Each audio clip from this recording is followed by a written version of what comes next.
This is a quick video of the planning process that we use to ensure a successful and productive season here at the community farm. Edwin Binney's Community Farm and Education Center is unique compared to other farms in the sense that growing the most profitable crops doesn't have to be our primary consideration when we are planning out our year. This is because we are focused on growing crops that will meet our recipients' needs, whether those needs be dietary, cultural, spiritual, or personal preference. The planning process for the season actually begins at the end of the last season. After our final harvest, we send out surveys to all of our partner organizations and some to recipients of the produce. Amongst other things, these surveys give us vital information about the most popular crops, the least popular crops, and aid us in catching trends or shifts in the dietary needs of our recipients. The demographics of the areas that we assist with produce are beginning to shift and become more diverse themselves. So ensuring that we can provide a varied selection of produce is becoming more and more important. The demographics of our areas tend to swing towards an older population. However, with more development happening and more houses being built, we are starting to see a shift of more diverse peoples coming to the area. In particular, our young families, but we also have the college that brings in students from all over the province, all over Canada, as well as international students. With the cost of living where it is today, many of these individuals are utilizing food banks in our area more and more. So ensuring that we grow produce that they enjoy to eat is going to be important. We also collect data on how much produce we produce and how much produce is being wasted. So every time that we have a produce pickup, then the produce is weighed before being sent with the organization. We also ask the organizations to report any wasted produce, and we do have a compost system so people can bring their food scraps back to us to compost and be used back in the fields. We also have produce that isn't necessarily good for eating. Maybe it was left on the field a little bit too long or was damaged by pests or from the weather or some other event, and we weigh that as well and put that into the compost. The production and waste data is also vital for us to use for our crop planning purposes. The data helps us to understand which crops perform the best in our area and which ones don't necessarily produce as much as they should. It also helps us in planning our harvest so that we can ensure that we're harvesting certain crops earlier or before we get to other crops. Once we have all the data collected, we can then begin to organize the crops into a little bit of a hierarchy of what we want to plant and need to plant. Crops that produced really well and crops that were well received by recipients are high up on our list to replant and to allocate more space to for the next season. Crops that meet the requirements and the dietary preferences of our community members will also be put on the list as part of our diversification so that we can ensure that we are providing foods that they will enjoy.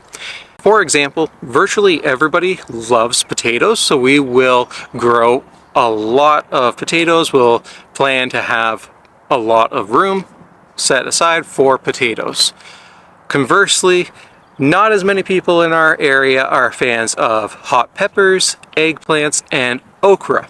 So we will still grow some of those. It might be 1 or 2 rows, but we won't grow as much in terms of space as we would for the potatoes. Now that we have a priority list of crops that we want to grow, we will begin to place them onto a spreadsheet that maps out each growing area of the farm. Along with locations, the map also allows us to input important dates such as our last frost and our first frost, and the days to maturity of each crop. Each area of the farm has its own tab on the spreadsheet. The first column includes the distance or the rows in feet for each section, and along the top of the spreadsheet we include the months, frost dates, and weeks of growing. To begin placing the crops onto the spreadsheet, we first look at where we were growing certain crops the previous year.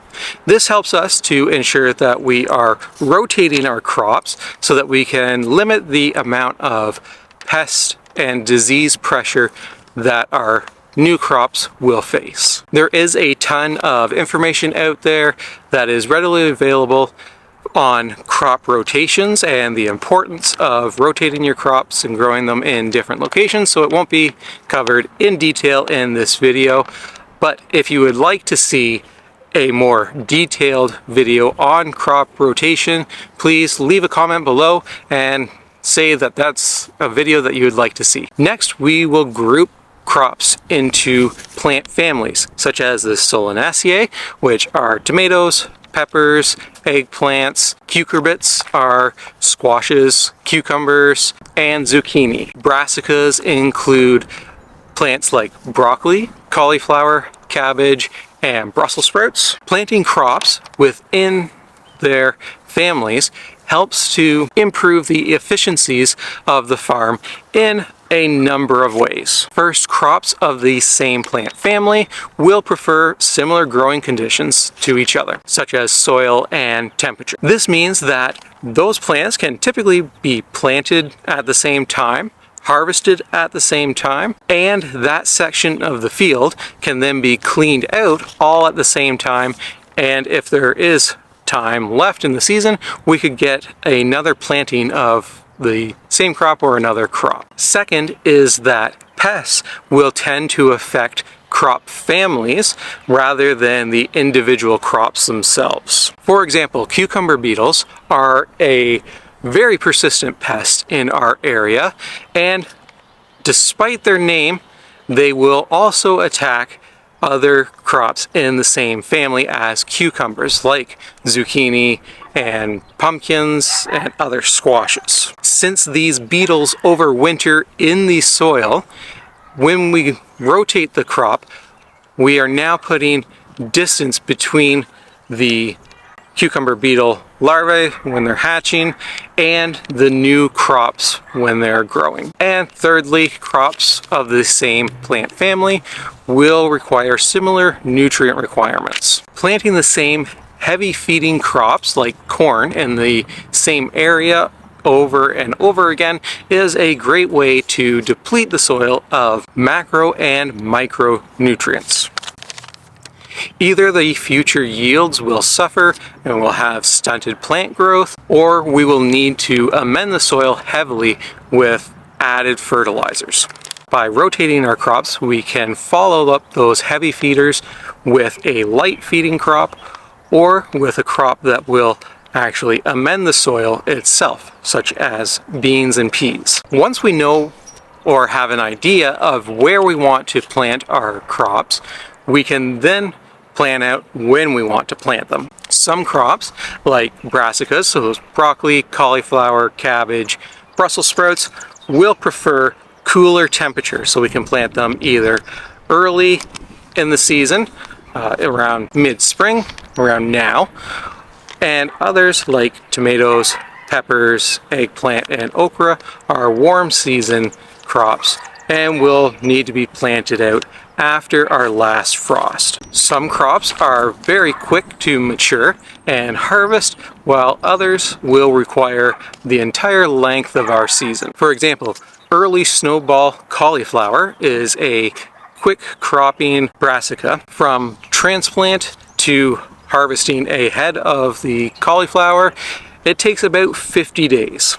Since they are a cool season crop, we can plant them before the last frost in spring and harvest them with enough time to get another crop into that same section of the farm. Tomatoes and peppers are warm season crops that we will plant in either one of the hoop houses or in the field after our last frost. For our area, the last frost is May 16th. However, we will plant tender crops like tomatoes and peppers a little bit later than that, closer to the end of May. Both tomatoes and peppers and eggplants, okra, will continue to produce for us throughout the season into September and our first frost. Pumpkins and other winter squashes take a very long time. Our entire season, about 120 days to produce a crop. They are also warm season